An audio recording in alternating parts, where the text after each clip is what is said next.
Transformers Show. It's time for the Transformers Show. We've got Ian here, which was the best of luck because Alexis is probably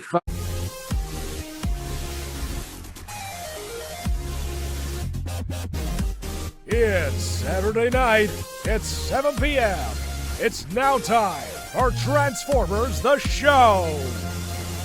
Hello and welcome to Transformers the Show number 73. On tonight's show, we're going to be talking about the rumors of a new movie. We're going to be discussing in the discussion what we would like to see in the new film. Plus, we have all the news. We've got Fans Hobby Doubledealer, and we've got some new Kingdom Wave 3 to have a look at. All that and more.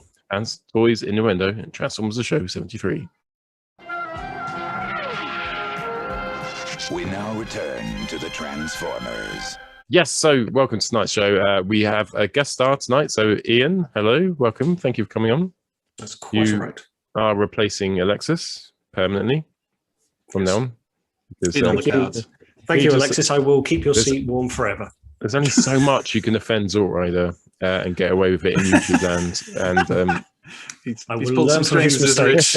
I'll learn from his mistakes. Alexis is on holiday, so he'll be back next Friday. But thank you, Ian, for stepping in. So, first of all, it's time for the news.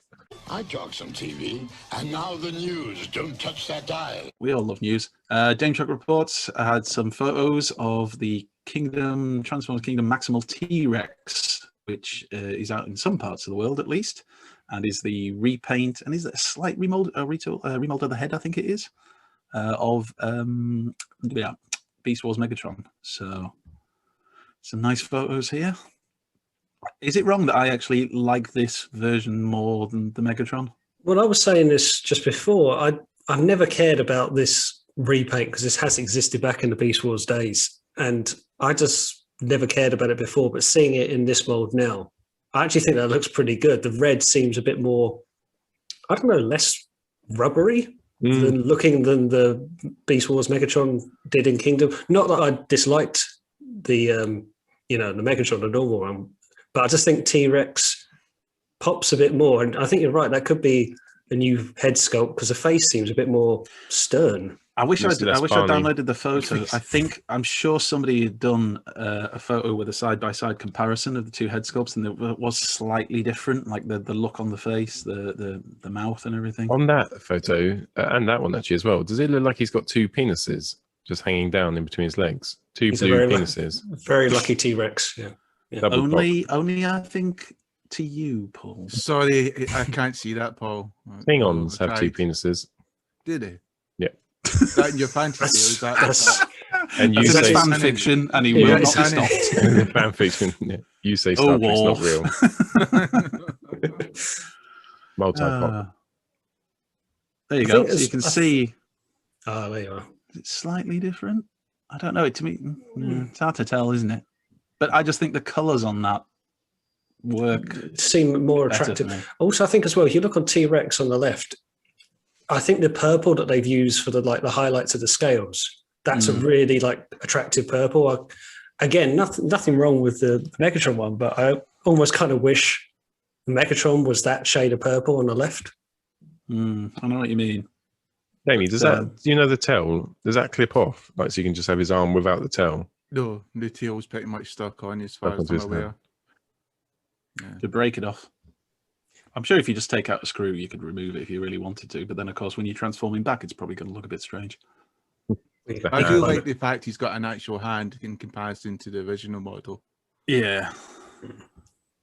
And then we had some more photos released of MP52 Masterpiece Starscream 2.0, I think they're calling it as well. I don't know if that's official, if that's just what we're calling it in the fandom. I think he does not look very good, does he? They're calling it 2.0. It's technically a 3.0, but that's up for debate.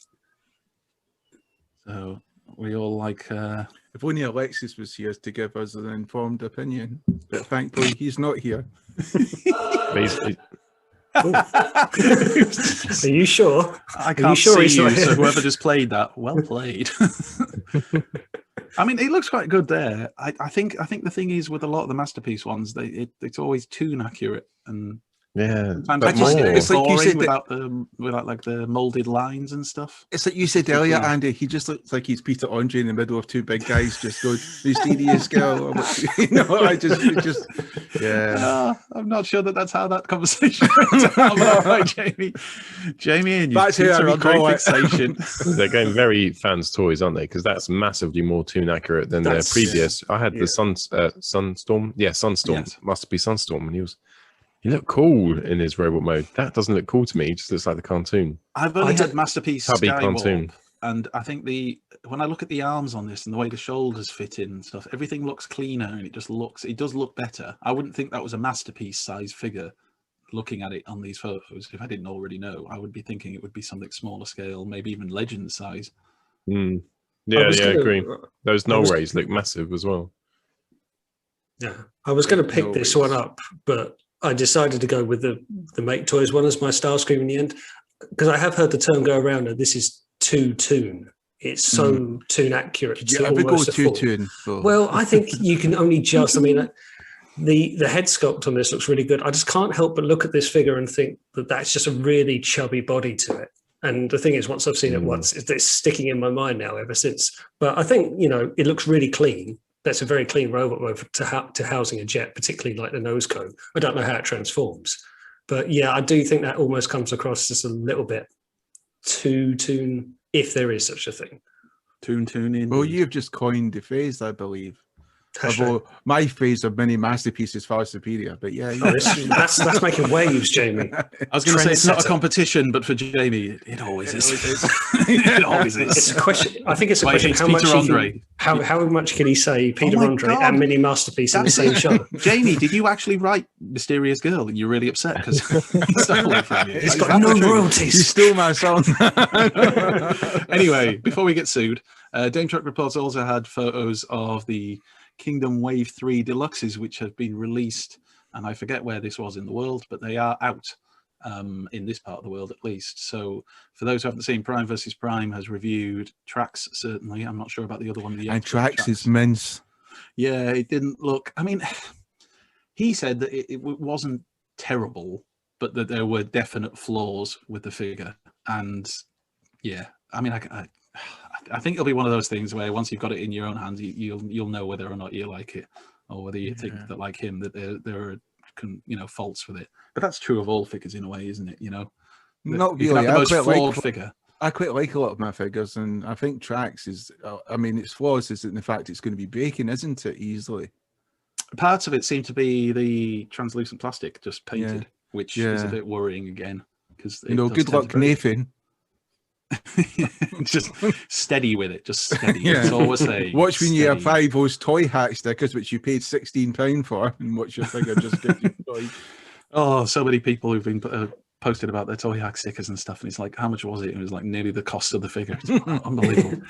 Anyway, so that was pretty much most of the official kind of Hasbro news. There are other figures that are starting to leak out, and I know that Jamie over on our Twitter has been sharing pictures and links and things, so you can go over there and I'm sure catch up on a bit more if you want to see some more photos of this kind of thing.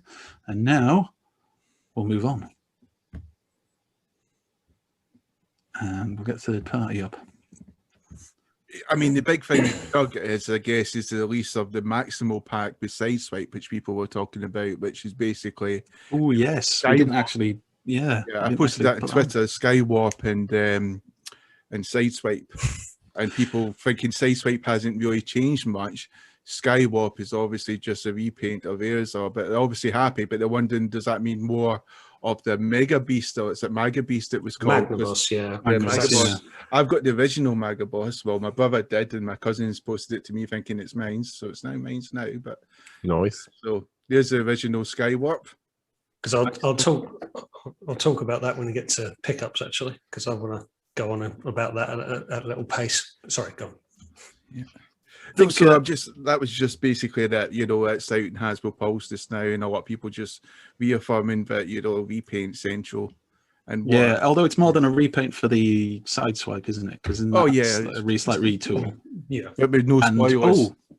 And there was an argument about spoilers, wasn't it? Because there was a lot of people, and I didn't really look into this too well, But there's a lot of people arguing saying it's because the spoilers, it's down to the fact of not owning the rights to a certain vehicle, and other people saying that's not actually true, that they could have made it another vehicle. Was it a Lamborghini Countach? Yeah, that's the model it should be. And of course, the spoiler of a Countach is like massive, so it probably would stick out. But, you know, you can stick any spoiler on it. Have we forgotten as well about, there of course was the leak, which I did forget about, that there's been a leak of a listing for a Lamborghini emergency vehicle, which everybody's assuming is going to be the Red Alert repaint, but it's going to be a Walgreens exclusive, which always makes them easy to get over here in the UK. Hopefully Hasbro Pulse will sort us out. Thrust all over again, isn't it? If the independent...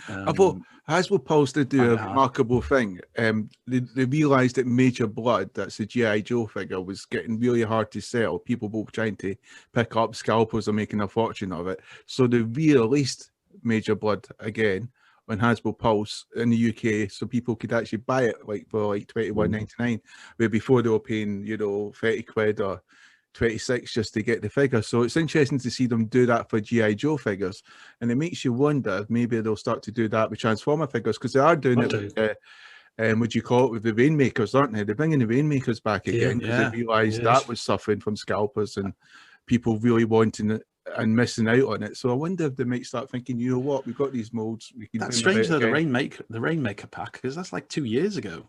Yeah, they're bringing them back again. I remember that from TF Nation, I think. Didn't you get? Yeah, when RJ, you know, tried to smash a woman in her Yeah. Anyway, let's get on to third-party news, because this is in honor of our much missed friend Alexis. Not dead. Beautiful one. He's just on holiday. Just to us. Anyway, right, so Dame Truck Reports have shown this, which is some exquisite toys Dark of the Moon Megatron. And we were talking about this before, weren't we, Ian? You were saying... I'm not certain if this is... I'm not familiar with exquisite toys, to be perfectly honest. I'm starting to wonder, because I've seen a few other companies do the movie models, and I wonder, is this Toy World, perhaps? It's looking pretty articulate, but obviously it's just really a prototype. You can't see an awful lot. There's a lot of moving parts going on in the legs. I do like that alt mode for Megatron. It's really not Megatron when you think about it. It's nothing like what we've seen Megatron transform into, but I remember that from the film when he has like his cloak over him and he sort of turns into that. It's a bit more rugged. I just think it suits it, particularly that meaty bit at the front. How could you recognise it was Megatron with a cloak on? I couldn't tell until someone said his name. Okay, I say cloak, I mean cloth. like Ultra Magnus when he was on Siege, and you just didn't know it was him. How could you tell? Massive shoulder stacks. Must have just being a Japanese girl, like holding up a little tissue to her face. Ooh, who am I? I'm Megatron. All right. You fooled me with your cloth. And then we had the Fanstoys Chomp. Yeah, Skull Crusher. Looking okay. Very green. This is a re-release, isn't it? He's He's already been out. No, he hasn't. He's never been released. So actually, he was released under a previous number. So you see, that's FT51 because the Fanstoys give them all independent numbers. He was announced a very long time ago, and I think Alexis had him pre-ordered for like 2.5 years. Yes, when Alexis was complaining. Right. So this is a bit of a problem with Fanstoys, because you recall probably about 8-9 months ago they kind of allegedly got in trouble when they just went dark. They just went off the grid, and figures like this, they put out prototypes. Yeah, they put out like just prototype shots, and they haven't done anything more with them. So this one was like Fanstoys 28. It's that far back, and only in the last week this has popped up with color images. I think it looks good. I think there's people saying, is this actually a color prototype, or has someone just done digital coloring and it's not actually that far in development? But it's gone up on a lot of pre-order sites at the moment now. And of course, being Fanstoys, it's gone up for about something like $240, which is a lot of money for probably a lesser-known figure that's only really been in 3 episodes plus a few other series. It's a lot of money, period, isn't it? Not a lot of money, full stop. But Fanstoys, you always pay more. Why is that? It's a premium finish, and you do get a lot of die casts with Fanstoys. You do get a very high quality figure, but whether you get enough to justify a price point is, it's in the eye of the beholder. I like it. Oh God, you're saying Alexis. Have you got Alexis key card? Eye of the beholder. Oh God, is that one of his faces? I'm filling in. I'm telling you, it's the ghost of Alexis. Now you start talking about fucking Narcos and anti-heroes. No, I'm not going to go on for 2 hours about how good Naruto is. The only thing about that is a lot of pink. I don't recall him being that pink, but I can't think of it to mind. It just really sticks out to me, that really hot pink. That was his body always that a pink? lot. I don't think it was quite that pink on the original. Titans Return one seemed to have a good balance of the colours, didn't it? I've always liked Skullcrunchers. Again, going back to the Rebirth, in the Rebirth, that he only has one real scene of any note where he does anything, and it's where he smashes down a tree with his tail in croc mode, but it was and then transforms into robot mode and fires up into the air, yet somehow hits the ground. And that was when he Autobots, I'm not quite sure. Yeah, and that was it. That's all he did. But I remember seeing that bit and thinking, "Oh, he's cool." Yeah, I want him as a figure. Yeah. So this one is Cyber Factory Starscream, but I don't know if that's the company. So it's based on the Bumblebee movie version of Starscream, and again was shared by Alexis. Got the Tetrajet mode. Yeah. Yeah, I just think I look at that though, and I just think it looks like a slightly more complicated version of the Studio Series one, which I actually quite like. That Studio Series one, it's kind of slowly creeping onto my want list. Yeah, I've got them both. I've got that one, the Starscream one, and I've also got would you call it the Triple Changer one? Blitzwing. Yeah, Blitzwing. But Blitzwing doesn't change into that mode, does it? No, he's got the Earth mode. Yeah. That's what I quite like about them. And you might originally look at both of them and think they've got similar, and they're not. A completely different transformation. I mean, that looks nice. Don't get me wrong. And if that's your if that's your aesthetic and the look of it, then yeah. But I think I'd be happy enough with the Studio Series one. I don't know about Cyber Factory or if it was another company, but there's a lot of figures out for doing the Cybertron elements of the Bumblebee film. Like you can get a Shockwave, you can get a Soundwave. There's many versions of Optimus Prime, which the Toy World one is exceptional. And it's quite funny considering it is like 3 minutes at the start of a film. There's a whole toy line dedicated to it. But what a 3 minutes though. Oh, it was very good. And then we've got a Devastator. Is that the New Age one? Yes, and New Age combined because it's quite skinny, I think. Because I think there's some other shots of it with some of the Constructicons in front of it. But it is very Of course thin. there are, Ian. But you don't. Alexis didn't send those. He didn't bother sharing actual decent photos that we can use. No, we sent a random one. Takes up 10% of the like screen. this, which he sent with no explanation, So that's no Bugs description. Fight, isn't it? Is. That's New Age repaint. New Age bag fight, yeah. Very silver. Hubby cuppy. New Age. That was. I'll just go back. That was.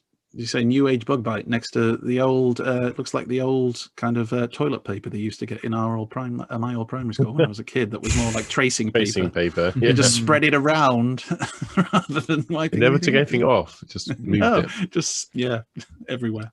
And then who did you say that was again? Hubcap. He looks cool. Hubcap, I think it's really nice. Is that New Age or Magic Square? No, I think these are New Age. These are New Age. Robot modes. I definitely, it is New Age. It definitely is. And the robot modes don't look great. I think personally, but these are tiny. Like they are very small. These are like the size of your thumb and a little bit bigger. And then we had this from a company called Hightails Creations. Hightail Works on Twitter. They have created the Timeout robot or weaponizer autocombatant from the Transformers the movie from 1986. So loads of people have said about getting this as a character. And the cool thing about this, apart from the fact that it fits in with your Studio Series figures in terms of its size, its files will be available, so it's something you can print out yourself. But the really cool thing was it's a weaponizer. So you can break it apart and use the bits as you would the weaponizers in the actual mainline.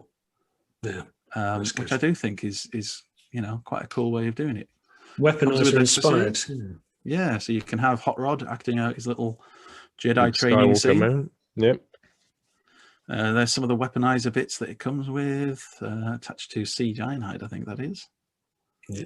There he is for scale alongside Studio Series Hot Rod. Nice. So did you say this? Do you think, Jamie? If you can.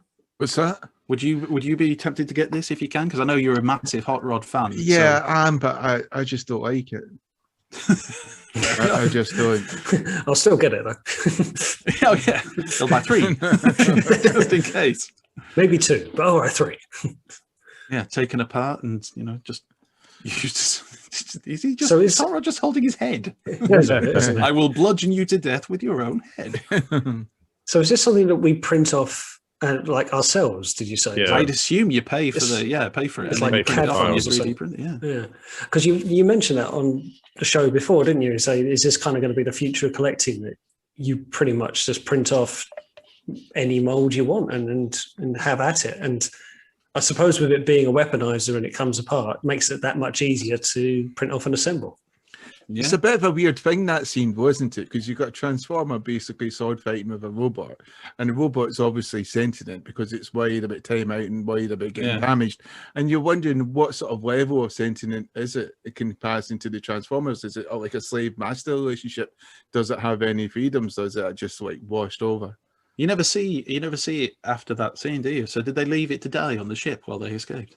I remember thinking as a kid how generic it looks like. I remember even as a kid, I'm thinking, God, that looks like just the most generic Transformer robot thing they've ever come up with.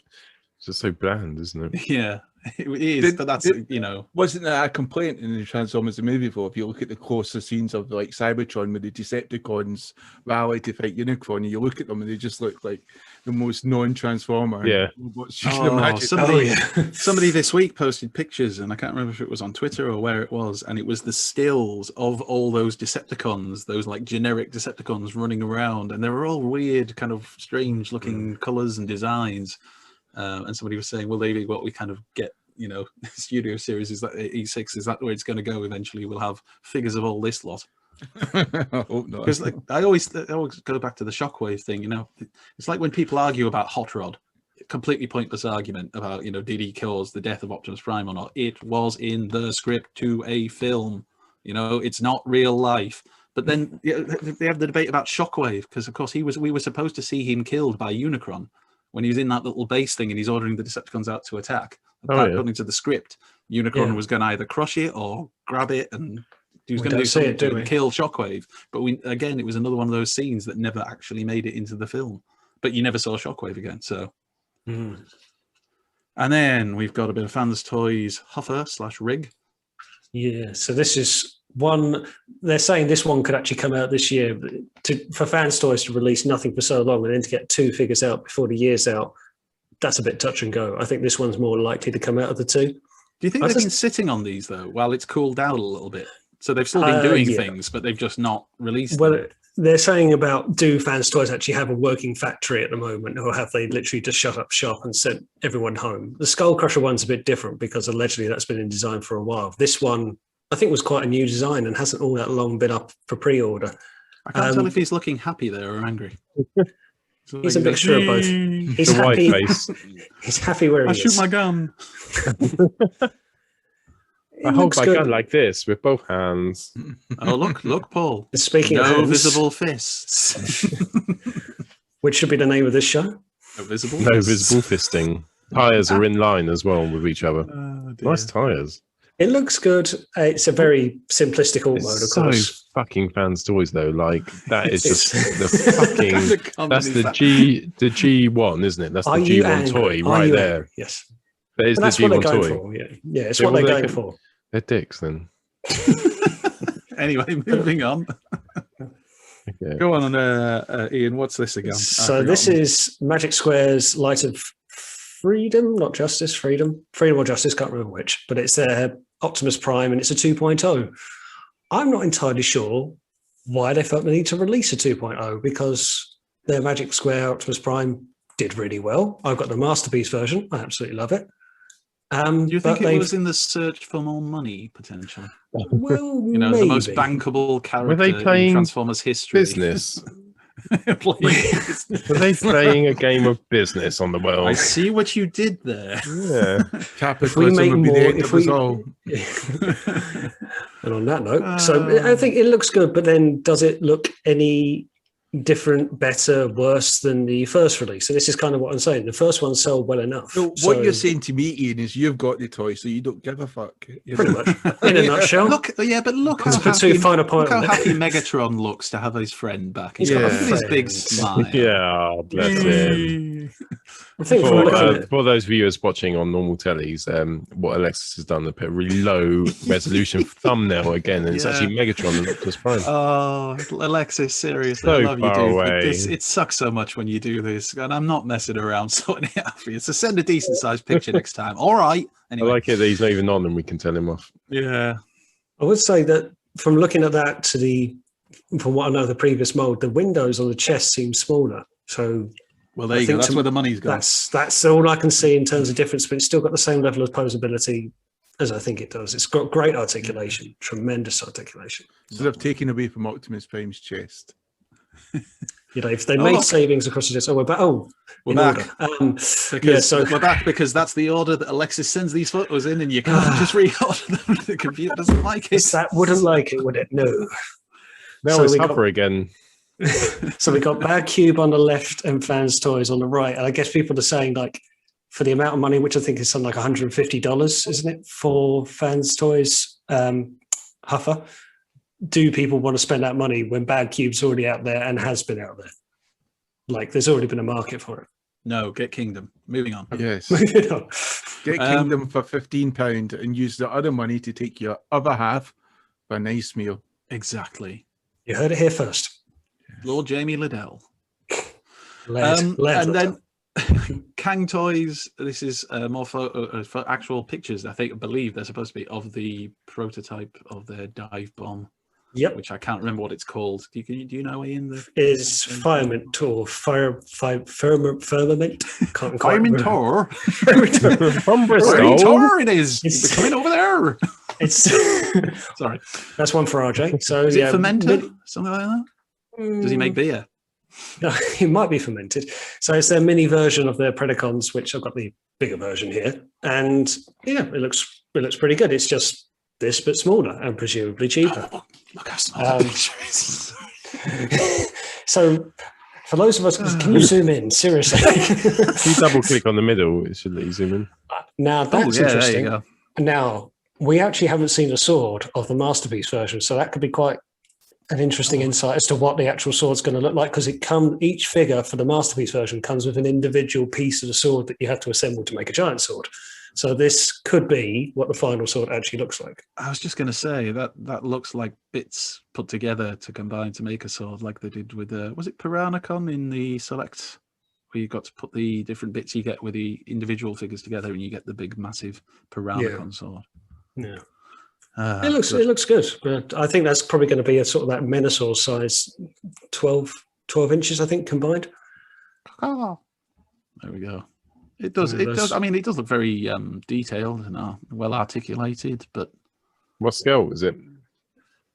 Oh, Legends plus plus. Legends plus plus.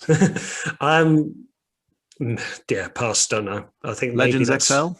It looks like he's got a little face in his chest. Yeah, that's hard one to say, because the thing is as well with the Masterpiece version here, this is particularly with the wings out. I've got it like that. It's massive, so that could be quite a big figure to just get a rule of thumb out of. Cool. Okay, right. What's next? Stuff. Back to Huffer again. Oh no. So this is apparently the Magic Square Constructicons, which Alexis messaged me to say this is a leak or a leaked photo. Not quite sure why they've pixelated out some of those figures. Perhaps because they were nude. I'm not sure. But there you go. So yeah. So they're clearly working on it alongside. Really... They're working alongside New Age, aren't they? Trying to get. Oh, it's rush to get crazy, isn't something it? Any time one of them releases something new, the other guys are just there just to release it. They are on the bat constantly. And it's not Remember one or the movie other. companies were like that. Every time one of them had a certain type of film coming out, there'd be the rival would have a similar type of film. Like you had Armageddon and you had that Deep Impact that came out at the same time. There's loads of them that do this exactly the same thing at the same time, and there's always one that's crap and one that's actually quite decent. And anyway, moving on. So there's another picture. Is that Bone Crusher? The crane. Which one's the? It's the bulldozer, isn't it? Metroplex. I thought that was the crane one, isn't it? No, that's the bulldozer. That's why he's got the bulldozer legs. See with the treads. The crane one doesn't have treads. Doesn't it? No.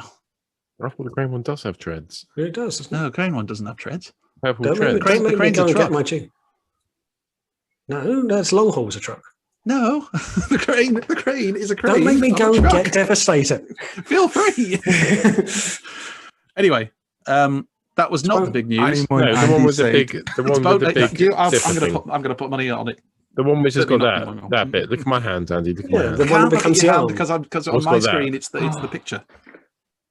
Someone Google. Right, Oh, I go just to the Google. next. Google. We've got Andy. Andy knows his stuff.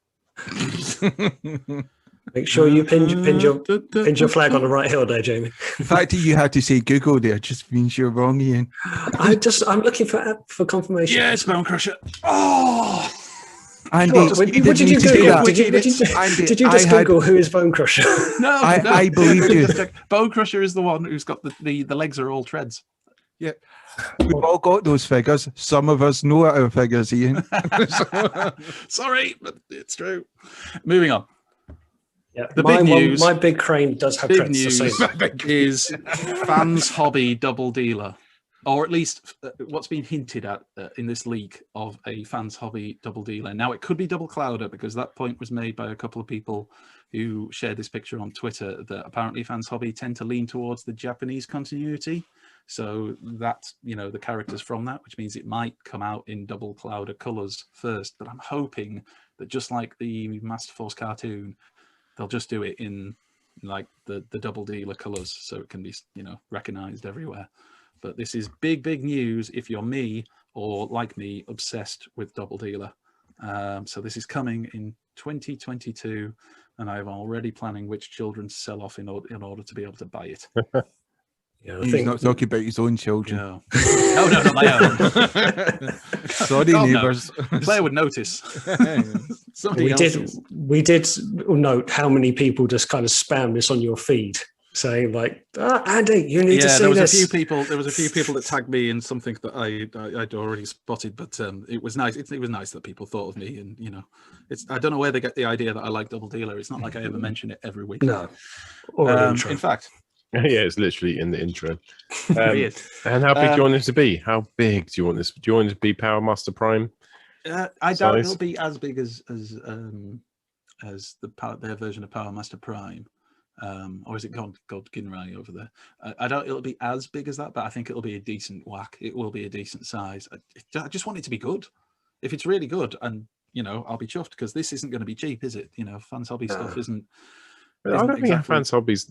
It's not Fans Toys scale. Oh no, pricing. no. But It's it's like not cheap. £130. I reckon it'll be £140. Well, I think But because £130 to some collectors is a lot. No, it's You're not a masterpiece it's a lot, collector but it's or not anything like that. masterpiece. Not Fan. in When the you look at scale of other things, yeah. masterpiece, or when you think it's going to be huge as well. You think Power Yeah. Baser Masterpiece Optimus Prime is huge, and that's 130 quid.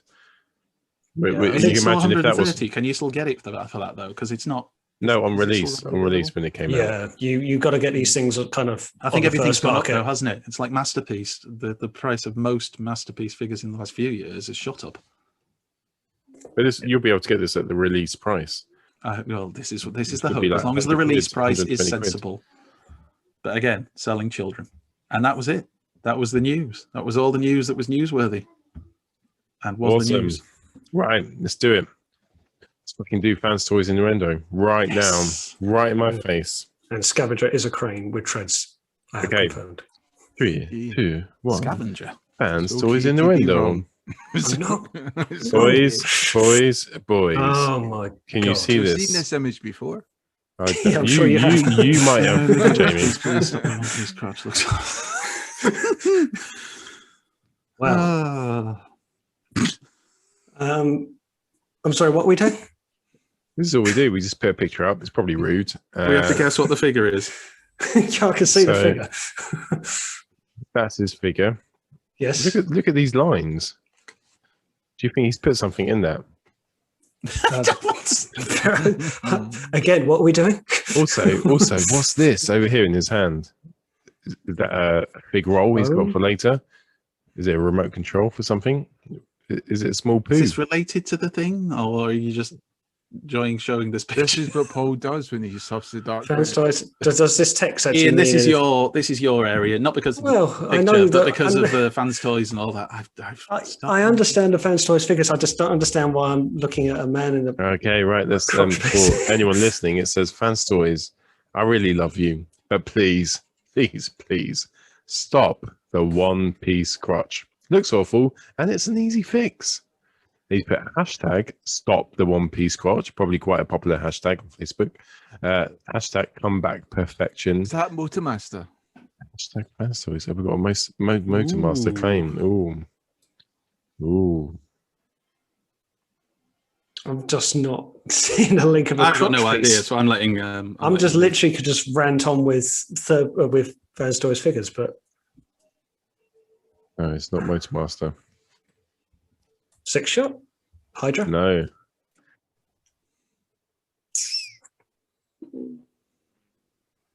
It's actually, I'm going to release it now. It's actually none. He just wrote that.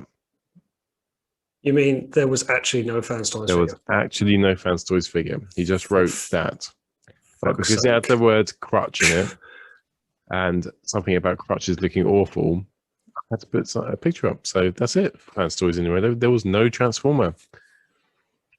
Amazing. Wow. I think we've all learned something. Yeah. Was that the biggest letdown in Fanstoys Innuendo history? In his brief history, yes. No, because you got to look at him in his one piece and crotch. Well, I'm gonna just distract from that wonderful Fanstoys Innuendo to say that Ian, that Constructicon could be Scavenger, because he also does have dreadful legs, but he's not a crane. That's why you confuse me. He's not a crane. He's an excavator.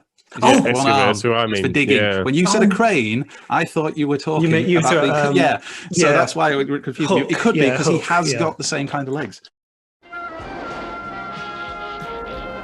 We now return to the Transformers. Sorry, I meant it could be. Yeah. Right. Bucket scooper. Would agree that I'm right. Sorry. What? Do you know what? You could be. We'll find out. No, we'll find out. Once you told him what he should have said. Actually, you gave him the answer. You can take too much like a teacher, and Andy, stop it. Literally. Sorry, Paul. You're going to pick ups. Right. So this week I've got this guy. So Studio Series Jazz. He's all right. Happy with him. I don't know. Just something about him's not exciting. It's not the flappy paddles he doesn't have at the back. The doors would stick out. Yeah, that would have been cool. I thought if he had that, would I still? The alt mode's really nice, isn't it? It's just a really good, nice alt mode. I don't know. Something about him is just a bit boring. Is that a deluxe? Yes, deluxe size. Deluxe, yeah. Are you going to sell him on, Paul? Probably. I'm on a bit of a chuck high at the moment with Cyclonus or Path. Because I'm looking for another Jazz. I'm just potentially. Why do you want another one? Just for photo shoots and stuff like that. He's so much better than Power of the Primes, Jazz. But do you know what? I think that kind of. I think I'm still offended by Power of the Primes, Jazz, a little bit, and I think that's what I see in him. I see Power of the Primes, Jazz. I same still colours, same plastic. Reveal the Shield Jazz. It's still awesome. Yeah, Reveal the Shield Jazz. It's got so much character. I've said this before. Like with Hot Rod, with the Studio Series 86 Hot Rod, I just feel it's so good that it's almost too good. And it's almost like it's not got a little bit of a flaw or a character that gives a bit bland. Something. It's even got a cool transformation technique, like how you get that silver bit and it's twists around so his feet can tuck back in. I was like, oh, that's quite cool. But no. And I'll just compare him to Exhaust. So he's how much is he? About £18. You can get Exhaust. Yeah, it's about 20 quid, isn't it, for Jazz? I do think Jazz has probably been one, and whether this is a licensing issue with it being a Porsche, but I do think it's a figure they've always struggled to get right. If you look at all the incarnations through the years, it's never been that good for a popular character. It's one they've always tried to keep away from. And you mentioned there about Toy Hack stickers. That's one that you'll easily spend as much on the stickers to try and make it look like the We Martini always say, Racing don't we, goes. to reveal the shield, Jazz is like held in the same esteem as like Generations Springer as well. It's like they sort of like hit too early, and then they've been a bit wank really with Jazz. And he didn't even come out that much, did he? Because did he even combine the Wars, Titans Return? Never had any Jazz. It was Power of the Primes, wasn't it? Until we finally got the Jazz. And it was really like odd. Like it didn't fit in with any of the other Power of the Prime stuff. Jazz seems to become a shelf warmer because you said it was 18 quid. I see Jazz at 14.99. You know, in quite a lot of sites, they put them on sale, then take them off, then they bring them back on sale again. You know, he seems to be just, you know, and he has got a lot of issues with a lot of the clear plastic. Yeah, he's full of clear plastic. I'll tell you what good Jazz was. RID Jazz. He was nice. Right, cool. Who wants to go next? Ian, do you want to go? I'll go because I haven't got much, but I have done a pre-order. That's about as much as I can do for a pickup. I wasn't going to do it, but I did pre-order the Maximal Skywarp and Sideswipe Kingdom 2-pack that's come out. I wasn't going to do it because, you know, repaint, you know, do I really need it? And I've got a Masterpiece Sideswipe there. Plus your hair's really nice. Thank you. I didn't really need it because my hair's really nice. But I am holding out for... Yeah, breaking the song, please. No, I want that Maximal Skywalk. Sorry, wrong song. Wrong song, and you know I owe Jamie money. so wait. Allegedly. There's no allegedly about it. You've heard it here first. Jamie wrote and sung "Mysterious Girl." So please don't sue us, Peter. So I really want that Maximal Skywarp, the Air Razor repaint, to be part of the Beast Wars Combiner Magnaboss. And I kept thinking, what if it is? Because it's a very Hasbro thing to do. If they're going to release the 3 components that make the Maximal Combiner in a 2-pack, that's a very Maximal thing to do. They could redeco Cheetor mold a little bit, make it Prowl, the lion. The tricky one's going to be the elephant, Ironhide. So if they do that, I thought, you know what, it's better to get it than not. Plus that sideswipe with the retool, I just felt that really, really good. And I haven't got a Siege sideswipe or a Earthrise sideswipe. So I thought, I'll take a punt on that. So yeah, that's my only pickup. Cool. Jars, who would like to go next? I don't mind. I'll go next if JB wants to go last. Cool. Jamie? Andy, go. I was going to say, traditionally, according to you a couple of weeks ago, you just say, Andy, oh no, Jamie, you're first. Jamie, you're always first. Right, I wasn't expecting to have anything for this. But then the last kind of 24, 48 hours, things changed a little bit. So Claire got a Amazon voucher for about a tenner or something. And she said, here, you use it for something. So I picked myself up More Than Meets the Eye, volume 6. Just because I didn't have all of these issues. I don't know why. I seem to have missed 1 or 2. So I wanted to get them in the trade paperback anyway. I know you can read them on, like, you know, on your tablet and stuff like that, but it's not the same as having the paper copy in your hands. And, definitely. You know, just looking at the art and everything. And I love More Than Meets the Eye and Lost Light. And I thought that would be it. And then yesterday I got a package that came in with my name. And I was like, what was this? I haven't ordered anything. And it was turned out Claire had ordered something. So interestingly, you mentioned it not last week, Paul, the week before last, I think it was. And then again earlier on tonight when we were talking. So she ordered me another Jetfire. Really? Yeah. Wow. So Jetfire. This she got it. It was from Zavi, and they had it with some money knocked off, so it was cheaper than would normally be. But when I went on there again, just to check in case anybody else wanted to go and get one, I can't find it on their site anymore. So I don't know if I was lucky enough, you know. Are you happy that you've got it again? I am, because I do kind of regret selling it the first time. But you know what? I haven't had a chance to open it yet, and I am. You sold I'm it waiting. I'm waiting for the mask to be off. You've sold Jetfire twice for. Twice?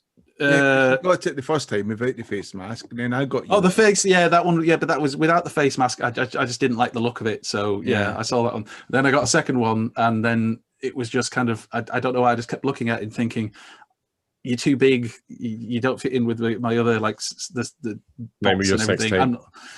I'm straight, and Also, and so I got rid of that one, and now I've kind of reached the decision that I do want him back, and I want him back for good. And it's weird. He's a kid, my bloody one. I got you that, and I was like, fucking 40 quid. No, I know. But at the time, people were paying daft money, so bastard, and maybe they will again.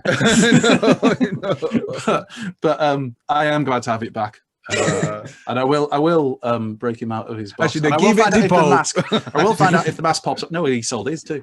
I will find out if his mask pops up. I sold mine for less than I bought it for. I still got Jamie's Siege Red Alert. No, G2 Sideswipe. It's up there on my shelf.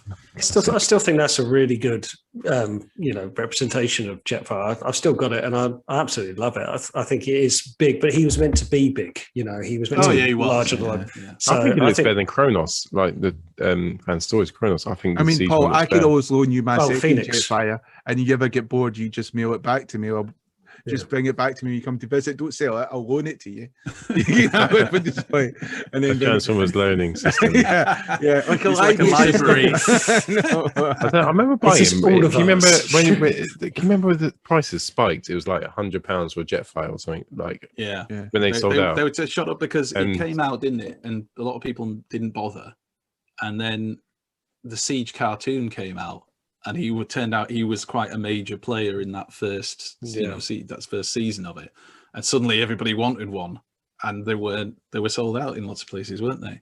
I actually got that Jetfire, my second one, from Amazon because I did some work for them, like proofreading some of the websites and stuff. So they gave me a really good price. There's Jeff. I actually quite like him, but yeah. A money grabbing capitalist who uses slave labor is okay. As long as he keeps giving us cheap Transformers. Yes. Feed the addiction. Yes. Were you writing his press releases? No. It's Prime versus Prime all over again. If I was slavery employment policy that Jamie was in charge of. Toilet breaks. No. Use a bottle. And that's me. Cool. Jamie, Jim, how'd you go? Actually, one of my cousins, he refuses to buy off Amazon because he thinks they're evil. So he gets me to buy stuff for him from Amazon, which I think is a bit, well done, yeah. I do that with drugs. Is it like you when agree? Is it like when Jamie you get mail in to watch things on Disney Plus? You're like, I'm not watching it. I was watching it. I'm just. I'm quite proud I cancelled my Disney Plus. I just made sure Mail-in activated her Disney Plus when I cancelled it. Did you cancel it after the Mandalorian? Yes. Now I feel vindicated. Thank God there's not there's another season. Damn my morals. Oh God. So Book of Boba Fett, sign back up.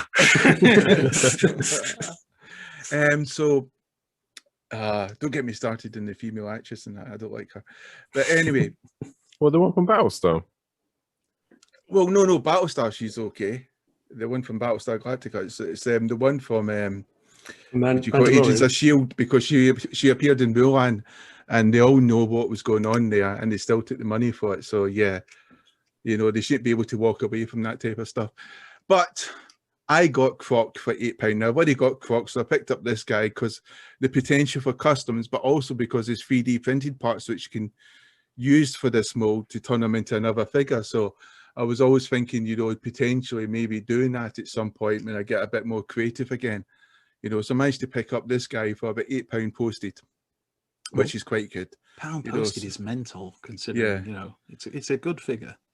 Yeah, I quite like them. I like collecting a lot of the sort of duplicate figures if I do get them for their beast modes because I really like the beast modes and I also like the robot modes. And I get a bit confused. Like it's for example with the Dinobots, I'm going to have two sets. I'm going to have the Dinobots in the robot mode for display and in the beast modes for the Dino modes for display. Just because I like both of them, and it's like you need to get Giga Power Dinobot just one. I'm worried if I do that rabbit hole. Seriously, that will change your sexual preference. I'll be quickly destitute. That'll be the cracks. And do you know what? They're not hard to transform. Like I know, but they're so expensive though, and I'll end up eating Heinz Heinz beans or They- Heinz. they Yeah, are but you'll eat your fruit Heinz beans and you'll look up at them. Out and of your go, gold Worth it. bowls. and I'll be single. Maitland will go, that's it. I'm Served leaving to you by your butlers. I will say that I'm they so are hard up. they are the best Dinobots on the market. I mean, once you've had that, you won't need anything else. Once you've had that, you never go back. But yeah, Pretty much. And I also got a comic from Forbidden Planet. This Ooh. What have you got? wonderful cardboard. You know, it comes with the post. Got an so- unboxing. Yeah, so I don't It's know the what new comic Transformers this My is. Little Pony one. I think it might be with the worst order when it comes to Forbidden Planet, because sometimes I order duplicates and I don't know how the hell that's happened. You know, but Feel free to send them on to me. Don't you normally order duplicates of most things, though? To be fair, I don't know, Yes. but not it's not a complete comics. shock. You know, so issue 3 of Transformers Escape. You know, that's actually not been too bad, that storyline. It's always a bit bad when they've got a good story arc in the main comic and they decide, you know what, we'll make another sub comic for this so we can go into detail instead of just writing about the interesting arc in the main comic. You know, so I don't know what's going on with IDW. What is that story about? Because I've seen very little of it, other than the Basically, occasion, they're obviously, on it's the- out. It's when one of the Cybertron moons, which has basically been sort of like lost its orbit and, you know, is going to, I don't want to spoil it, but it's, you know, basically they're trying to fix the problem and the Decepticons land, you know. It's nothing to do then with, you know, in was it Lost Light when they had the whole thing? Was it the Black something Consortium had stolen what, or supposedly stolen one of the Cybertronian moons, and Oh, it's nothing like that. the whole It's like story behind it. It's like a complete reimagining with a new take on the relationship between Megatron and Optimus Prime. I will say this, Phil, what I do like about this Megatron is he's not the anti-hero bollocks of IDW. He's like, the Evil reimagining, son of a... he is just evil and he fucking loves it being evil, you know. But does Chromedome still fuck Rewind? Well, we'll have to find out and I will give you the pictures. once I do. Spoilers. Spoilers. That's what I'm waiting for. You know, yeah. 'Cause And I also got G.I. Joe, Noise. Cobra Viper. This is highly sought after. What's I was been going to say, happening? that looks cool. Yeah, and the G.I. Joe front this week is lots of different stores have been getting this guy back in stock. They've been doing one per customer. So what you've been finding out is people have been going to in demand, then they'll go to Star Action Figures, then they'll go to Collector's Den, then they'll be going to the Big Bang Comics in Ireland in Dublin, which was only set up really for Irish fans. So what he's been doing is taking people's details and then posting it out, which is quite good. I think, £5 to post out from Ireland. Yeah. Didn't Collector's Den put up a post saying we have a very limited number of these, they're one per customer, and by the time I saw that post they'd already edited it to say I sold know, out they've now. all- It they've was all just been- like gone. They've all been selling out, and the only good thing I think this week was Major Blood, in the sense that Hasbro have brought him back in at $21.99, and really cheap, and people have been able to get that because I think, especially in America, they've been finding it really difficult with Hasbro Pulse because it's almost like all the scalpers are set up to buy American stock because they'll have multiple addresses, multiple websites. They'll have a PC software which will be running 16 to 32 virtual computers. I think that's like the capacity I can run, and they'll be buying stock like that. So I think Hasbro Pulse in America has been really suffering from like these well-organized scalpers, where the UK, they're not as organized that because Hasbro Pulse is new. So it would take a bit of time before I think we'll see any ramifications like that, or maybe the technology is better. I don't know. We'd have to ask our IT expert Alexis when he comes back, the person who only saves thumbnails. But be interesting to see what people think about that. Because I know when it comes to virtual systems, I use that when I used to do like World of Warcraft. Paul, I would sometimes be playing 5 duplicate accounts. Well, like farm accounts. Well, they weren't really farm accounts. I'd be doing PvP, so I'd be going into like battlegrounds and stuff like that. So you do one ability, everyone follows it. It could sort of be cloning. So it's just for fun. It wasn't like to cheat or to spam anything. You literally were paying for these accounts. Yeah. But it was just good fun to control this stuff. Do you ever worry that 'cause we've heard rumors that you're becoming the Jamie Liddell of the G.I. Joe world? You're becoming the Jamie Liddell. You're becoming what you already are. the Jamie Liddell. Well, there's the Jamie Liddell of the Transformers world, and How dare you G.I. be Joe what you collectors are? saying Any of them good looking and admired? they're all How many of them look like I've Peter heard one of them Andre? looks like Peter Andre. Oh, you beat me Oh. to it, Ian. Just. And I just wanted to briefly talk about, like, Ian was, I think it was Alexis actually who opened the door to talking We're about often pre-orders confused. and imaginary figures you don't even own yet. But my fear of missing out, which we discussed last week, was Top Gun, and that was perhaps one of my biggest mistakes because I don't really like it. But I'm happy to have it for some strange reason. I don't Jet mode's understand nice, that. though, isn't it? Yeah.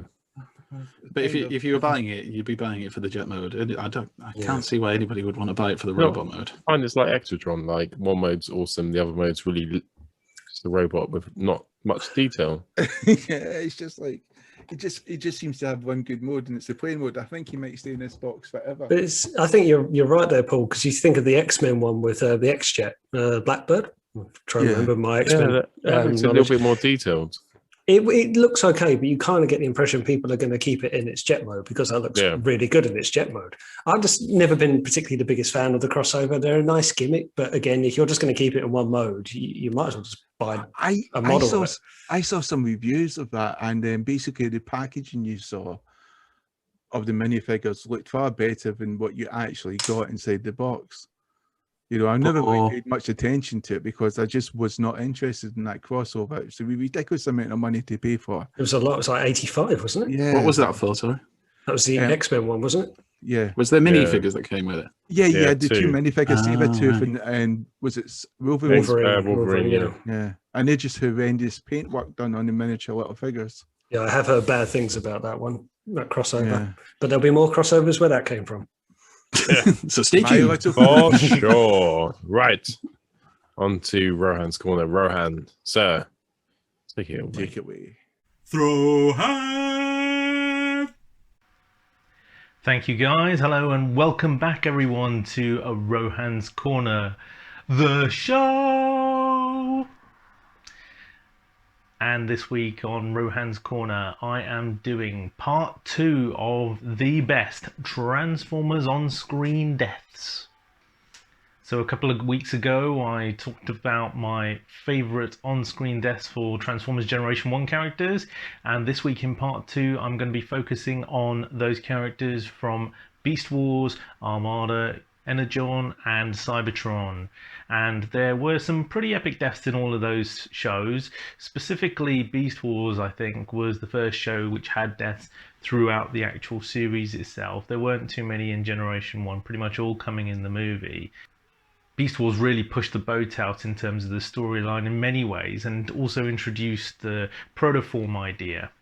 But some of the best deaths in Beast Wars were, for me, Dinobot's death, the most heroic death probably ever depicted on Transformers in any way, shape or form, giving his life, or his spark if you will, to save those prehistoric human beings. Or the way in which he fought out against the Predacons was sort of like 4, 5, 6 to 1 at one stage, fighting them all in sort of like a gauntlet style attack through the forest and trying to save all of the surrounding area as well. He just absolutely gave his all, and you could really see that passion and that come through in the way in which the video was shot in that scene, even though it was CGI.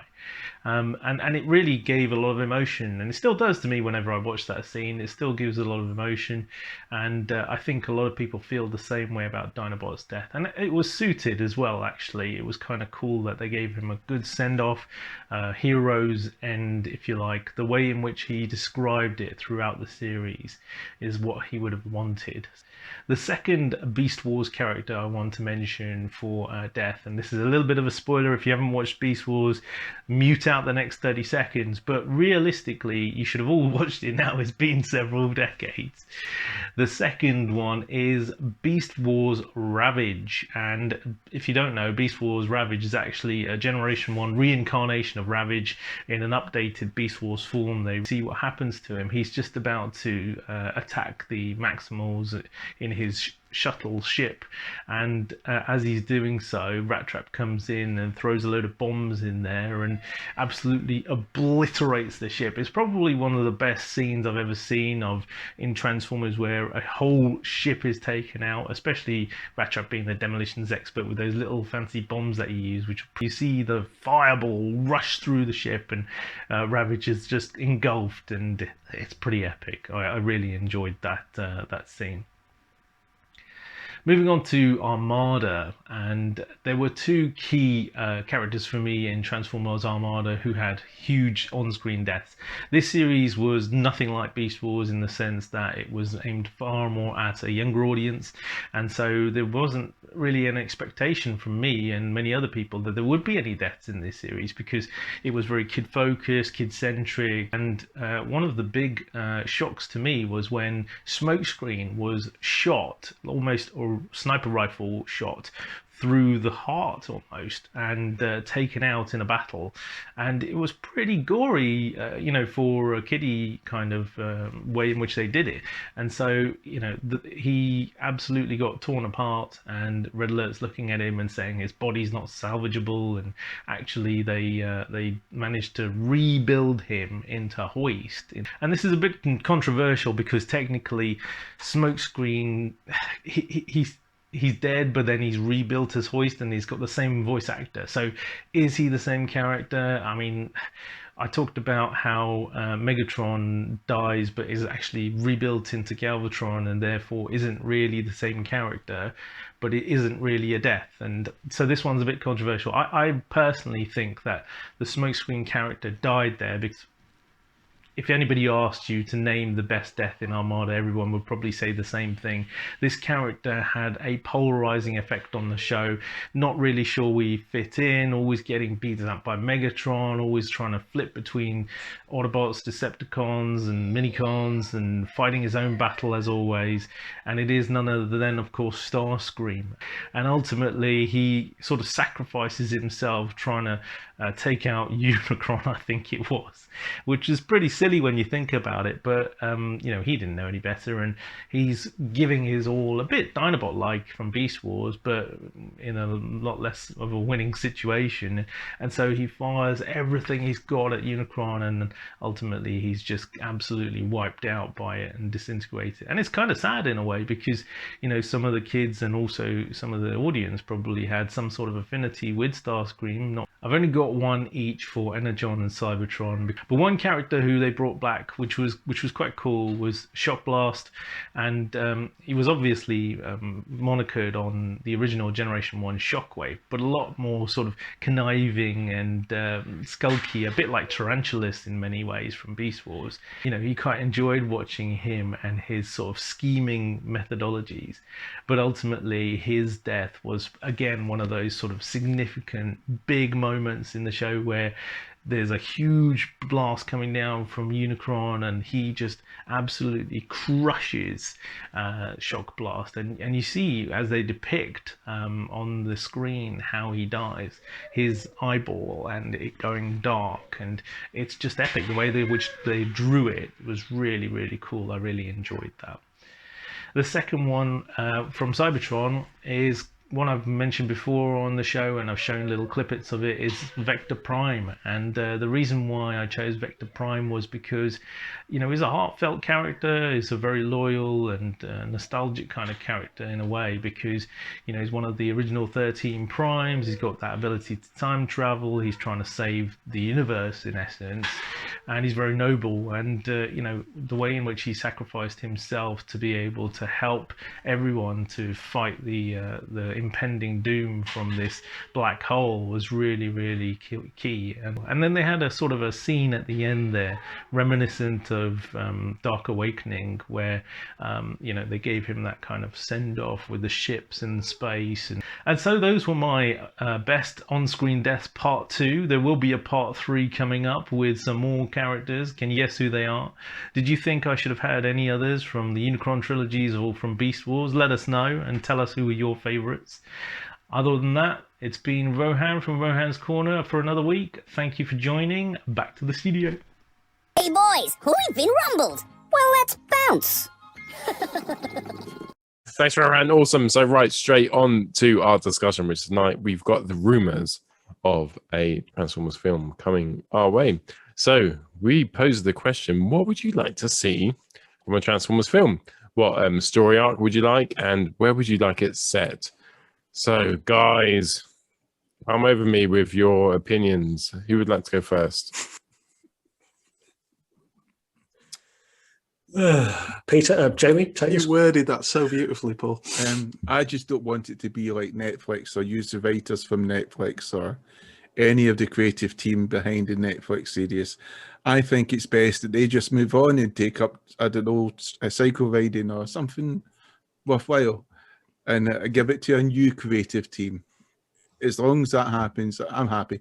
And anyone, just a fresh take. Literally, I think that's what we want. anyone who done the last Transformers, don't do it. I agree. That's brilliant. So join us next week on Transformers The Show. I just don't think you can top that. They were so bad at doing the Netflix show. Like, it's almost like they hate us. Jamie, Come on, really now. It was so wasn't. better than Age of Extinction and The Last Night. So Yeah, it really wasn't that really bad, guys. wasn't. It really No, wasn't it's actually that a bad. high bar, is it? So fuck no, off. that's not true. Anyway, yeah, it's like saying Peter Sutcliffe was technically better than Howard Shipman. I was going to say Fred West, but okay. Fred West, legend. At least put him under your patio. He's Remember when you were not saying a you won't have to legend. do much He's editing? definitely not a legend. Jamie, talk to us about what you would love to see. What sort of story arcs?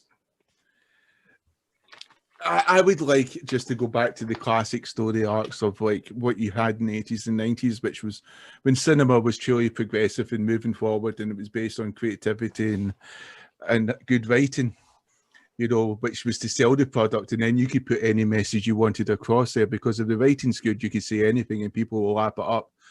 I don't want a story arc which is just tries to give a message, but they do it through bad writing just to hide the fact that the writing's so bad.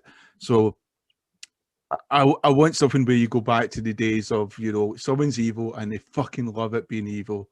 They want to kill and destroy because they're evil. I don't want some anti-hero character arc where, one day Megatron was standing in a queue and Optimus Prime Q jumped and Megatron went, well, damn you, Optimus Prime, and suddenly that just spiraled out of control to genocide. No, I just want it to be a nice, simple relationship that Megatron is fucking evil, Optimus Prime is good, or any characters who are going to fill those type of roles, and to give a nice basic story where the action's not too fast like the original Bayverse movies, which, launched good figures and stuff, but where older people like me, we can take in and see what's actually happening, and to take maybe use some of that slow motion that Snyder Cut likes to do, something, and actually see what's going on and make it nice and simple again. I think with the Bumblebee, the aesthetics are much better because people can instantly recognize these characters, and it was still like different enough to be something new,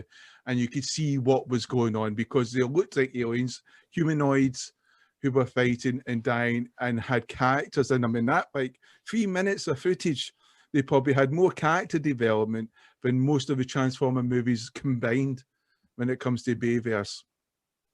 And they actually fitted in with the characters that we liked, was paying a sort of, I wouldn't say a homage, I think they were just doing the simple thing. Optimus Prime is heroic, Bumblebee is a sort of like hot rod character, smart, energetic, youthful. They just kept it nice and simple. RC, for what we saw, compared to loved himself. Braun loves to get shot. It's just like, they traditional. Just, yeah, it's like they took it from Transformers the movie and just literally followed those character lines. So yeah, don't use any of the Netflix stuff. None of them. That's good advice, Ian. What would you love to see? We'll get you excited.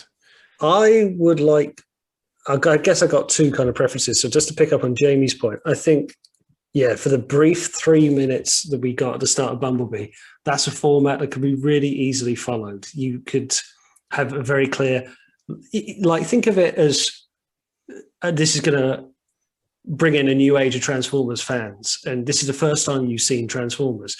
From watching those first 3 minutes alone, you could tell who the good guy was. You could tell who the bad guys were. You could tell who the main leaders of the bad guys were. In this case, it was Soundwave giving the instructions, or Shockwave.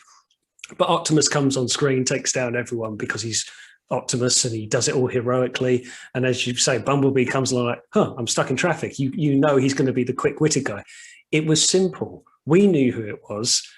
There was good fan service, Brawn getting shot in the shoulder. Oh, we've seen that before, and the masterstroke, which should always be of Soundwave actually sounding like Soundwave. If you did that for 90 minutes or 2-hour film, that wouldn't be a problem at all in any way, shape, or form. For a story arc, what do you really do other than play out the original story of the Decepticons are trying to overthrow the universe and have overwhelming power, and the Autobots are the rebellious group going to stop them? The only other thing that I would possibly want is to go a bit more in depth. As we, as Transformers fans, are a bit older, we like kind of more in-depth stories. And as Andy showed with the IDW comics that we had some great storytelling in that. I kind of feel a lot of that could be adapted into a film. You could almost see it going into a series, but I'd like to see some of the lost light. That's a mistake, though. I mean, if they did that, because the whole point of Star Wars was it was good storytelling and nice, simple storytelling at the start. The second one, they could expand and they got darker.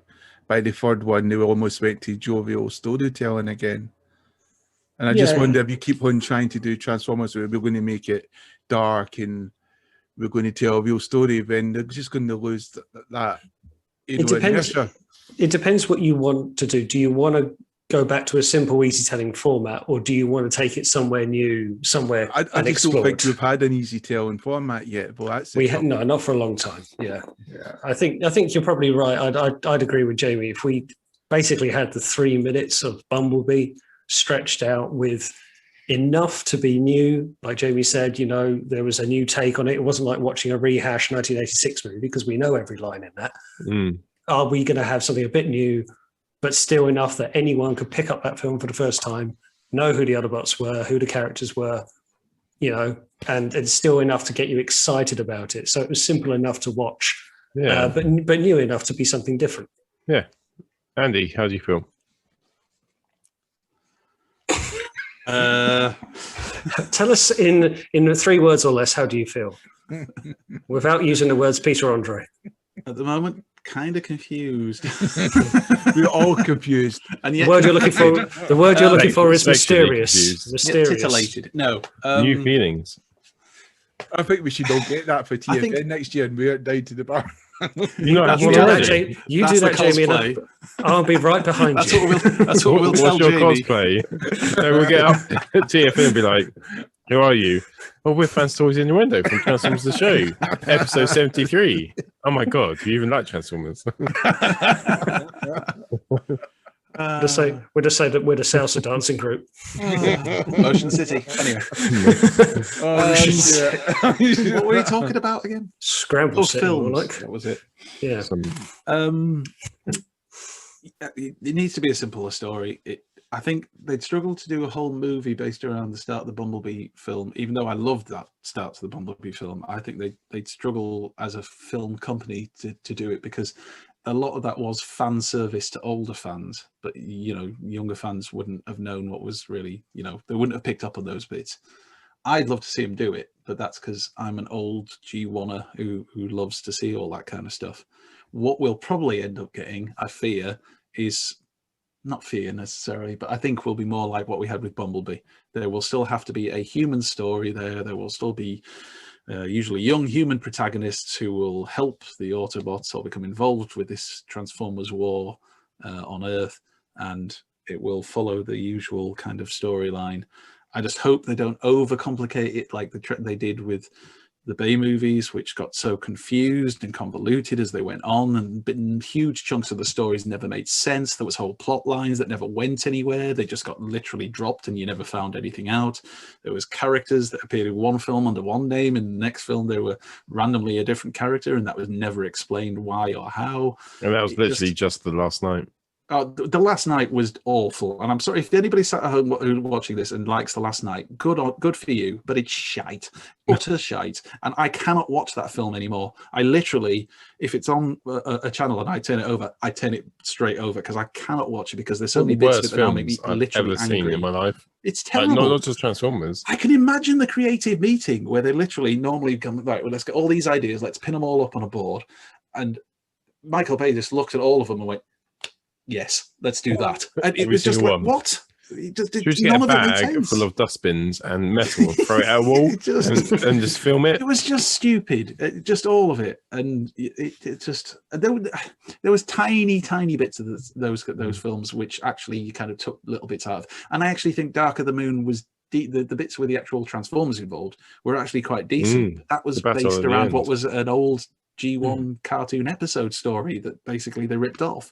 The bits with the humans made me want to just smash my head against a wall repeatedly, especially Sam Witwicky, who just became the most annoying human being on the planet in that film. He was awful, I disagree. Moaning and whining constantly. He was a complete tool. I think the first film, he was awesome. He was so funny. The first film he was, but by Dark of the Moon, you just he did get rid of him. They got rid of him. I completely agree. He was better than any of the Transformers in the first film.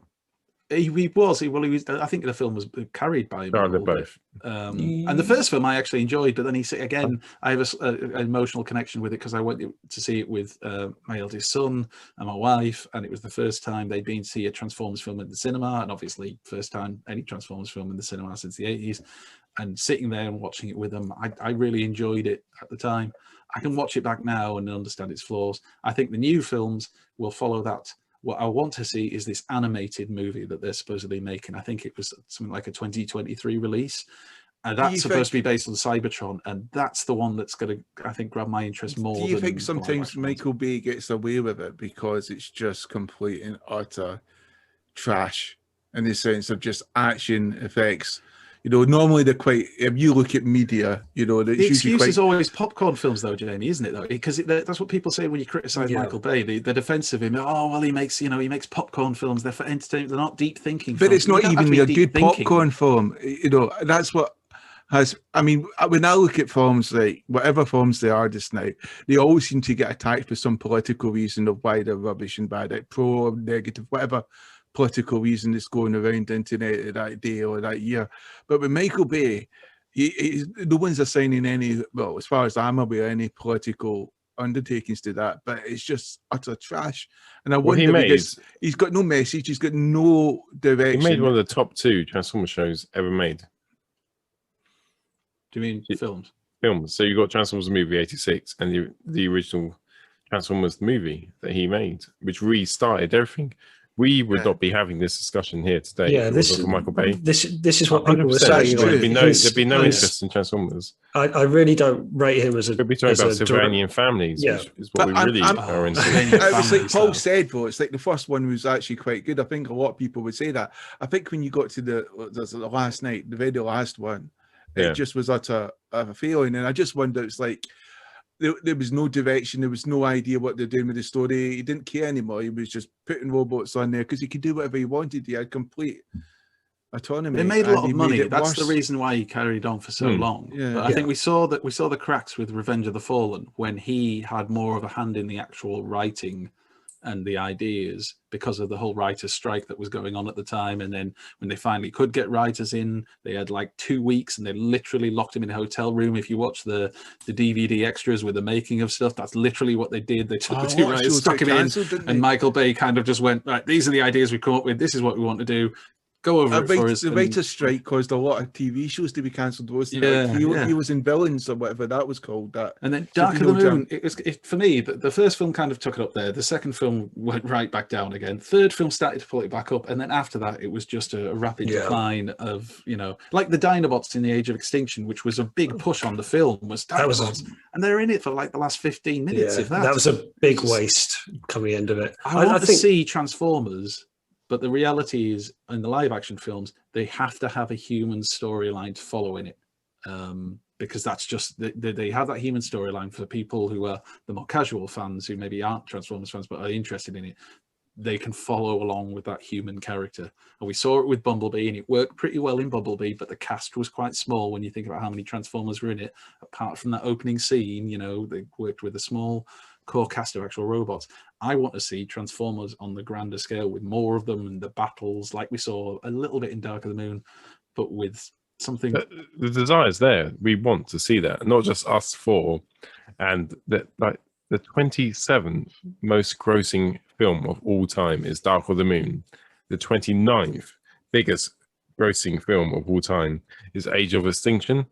So in the top 30 films ever to make money, 2 of them are Transformers they films. make tons of money. That's insane, isn't it? But this is like what we're saying about, you know, Michael Bay, and, you know, he's certainly not my favourite, but love him or hate him, he also, with his work, so him and other team, not just him, of course. There's 4 Harry Potter open, films, Transformers beats.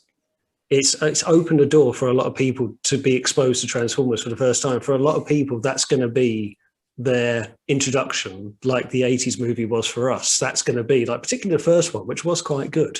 That's going to be what kind of keeps the franchise going and generates all of that money.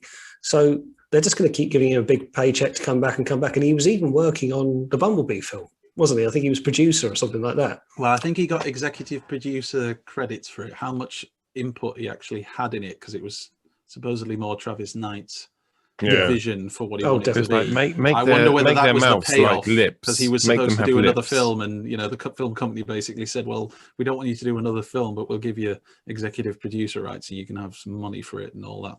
I think the biggest point there, though, isn't it? Travis Knight has admitted he was actually a G1 fan back in the day, and that comes across in the films, particularly in the intro and really throughout. I mean, even little touches like, you know, when Bumblebee, you know, Charlie, isn't it, the girl, she was going to do like a swimmer's dive off the cliff, and Bumblebee tries to egg her on, opens the door, and you go, "You got the touch." And it's just like that brief bit, and I'm just like, you can't imagine Michael Bay being in control of the film saying, "I want to put Stan Bush in the film." You can't. You may have hit the nail on the head there, Ian, because that's he's not a Transformers more than fan. anything. What we want in charge of the control of anything like these movies or the animated series they stick on Netflix. We want people who are fans. We want people behind them who are genuine, real fans, not the kind of people who say they're a fan because they're working on the production. I always know what they're doing and are fans for, because when I look at Twitter or social media, sometimes I think a lot of these people latch onto something like a fandom, and then they want to turn it to what they think the fandom should be.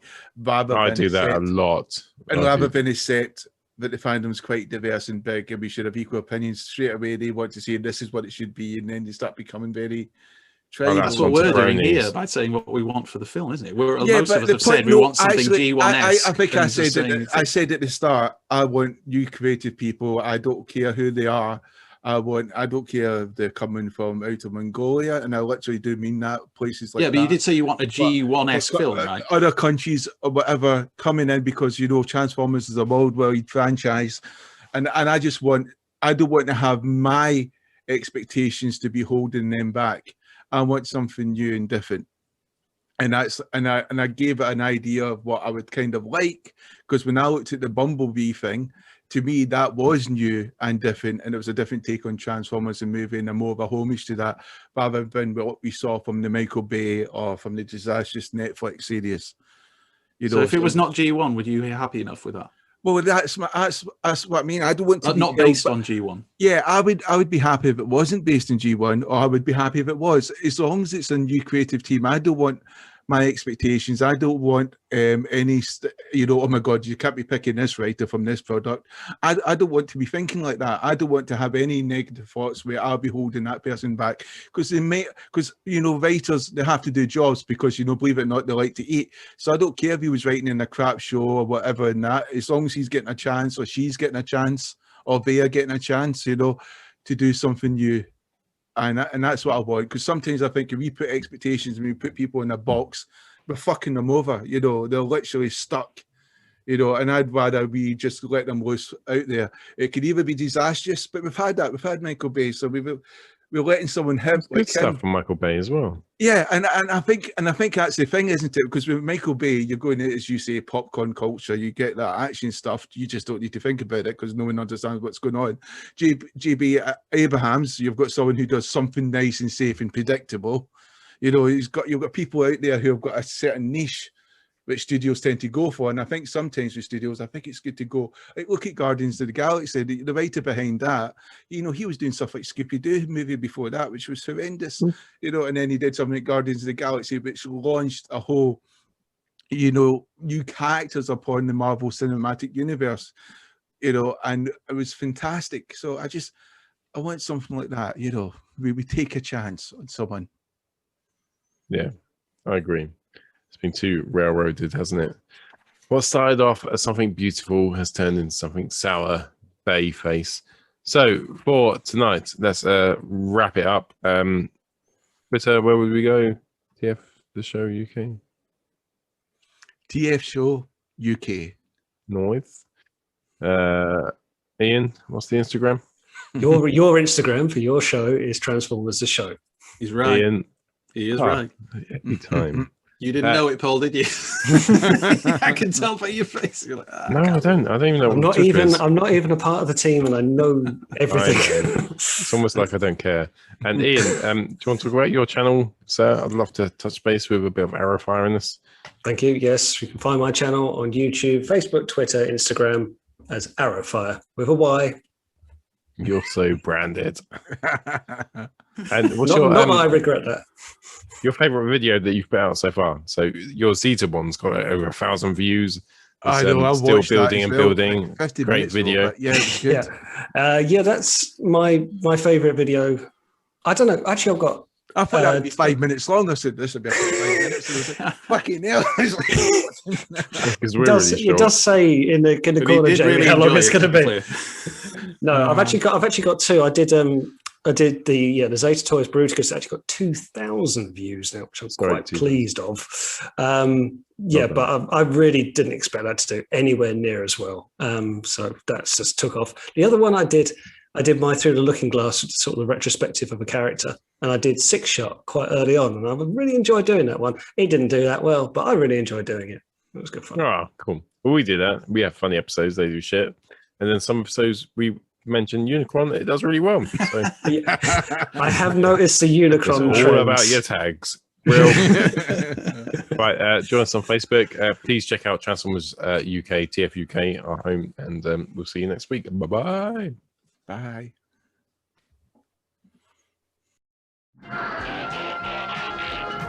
The Transformers will return after these messages.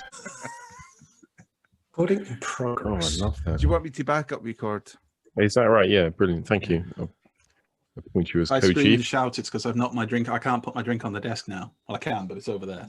So I'm putting it on the floor. So if I knock it over, it's put it to your mouth. That's where you should. I can't drink it constantly. What to his mouth? Yes, you can. Does. Yes, you Come on, someone's got up their game this week. At least you're not Peter Andre. Did ever mention he's an ugly bastard? Please make Peter Andre the thumbnail for the show. put Peter Andre. Mysterious Jamie. Jamie, did he sleep with one of your exes? Jamie. Is there something? Oh my god, maybe no. Does she fancy him? Is that why you hate him? No. We're digging deep now. I'm highly sought after in Asia. Did you used to go out with Katie Price when you were younger? Or you were? And he stole her away from you. Oh, were you once a mysterious girl? He was in the video. He was the body double. I've just seen the Fanstoys Innuendo for tonight. Rearranged, by the way. Well, I was just saying, I've had to rearrange. I noticed you've had a little bit of. I just turned my table wrong, so there's more room. So, well, I'll be asked to show you. I've rearranged, but just in the front of me, so you don't see anything. So I can't see any of it. So it's not. I think your room is actually like the Friends flat, and I actually don't think you have a wall because I don't see anything other than that. I just think you're like plaster walls and cameras. Always. It's like the Truman Show, Ian. You're just part of the Truman Show. I've been there. I've seen Jamie's. Transformers. Shut off. Be careful now. And he fucked me.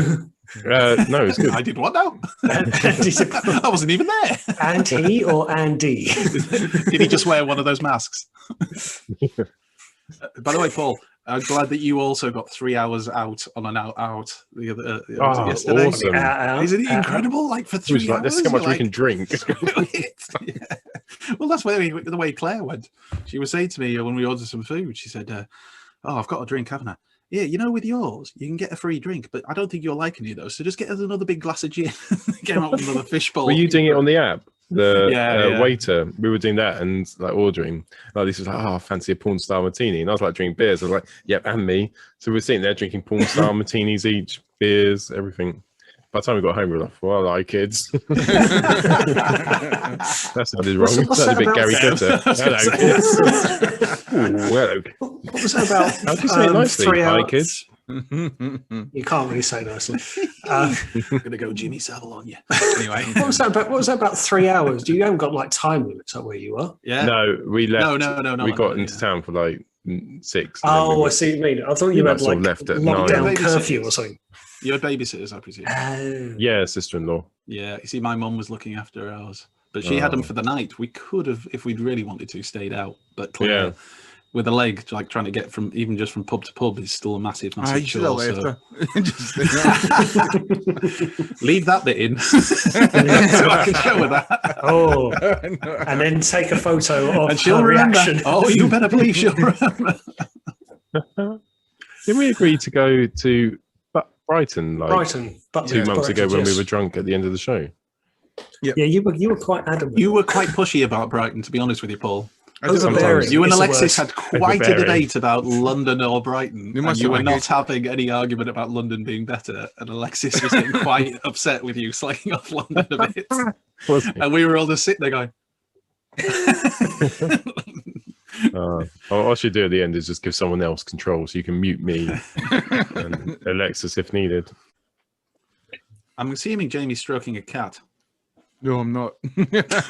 That's He's having a transformer slightly wank. worried. But are you planing some wood? What are you doing? Actually, yeah. No. And I've just made a little model Alexis, but I'm not missing it.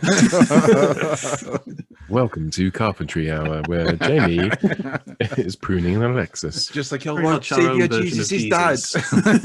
Jesus. Welcome to Transformers the Show, number 73. On tonight's show, we've got a discussion all about Transformers the movie and the rumours, which are... Oh, I'm sweating into my eyes. Sorry. Three. Hot and sweaty. Sweating with Two. your eyes, is that not tears? He said sweating into his eyes. Or sweating into your eyes. He's just a sorry. very sweaty I'm going man. to mute Jamie for a bit. He 3, is warm. 2, 1.